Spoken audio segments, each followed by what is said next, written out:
Audio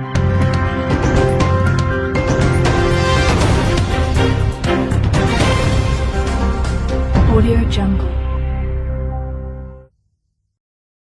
Ông này ở đâu? Quên mặt đấy. Ông này ở đâu nào? Bây giờ Không có để nó quay quay. Tôi nói là ông này ở đâu? Nào à? Ai giải thích được không?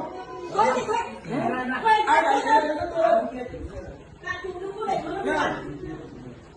rồi nói với các anh đó. Tôi nói với ông đó, tôi là người trực tiếp tôi ông này. Tôi thật có những tất xã này, chịu trách nhiệm buổi lòng hôm nay này. Tôi tôn trọng mời ông xuống xã làm việc này. Ông Đức Giêsu lên tiếng hãy cần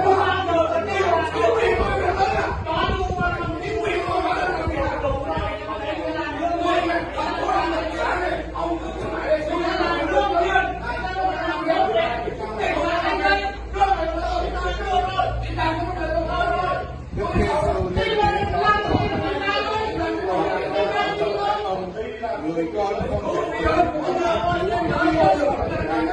người thấy Chúa cha làm vì điều gì Chúa cha làm thì người con cũng làm như vậy.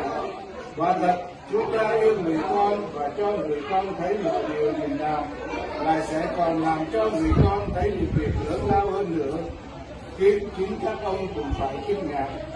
Chúa cha làm cho kẻ trẻ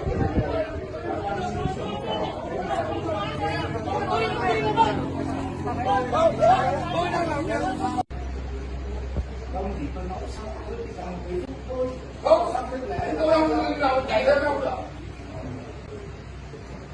Từ nãy anh cãi từ nãy giờ không tôi đang làm việc tôi cãi không, tôi làm việc tôi cãi không, tôi làm việc không nhưng tôi phải làm cái này nên là tôi không thể làm được cho cái con lấy phát trưởng cái gì ở đây là đây là cái bản chúng tôi ký là đây là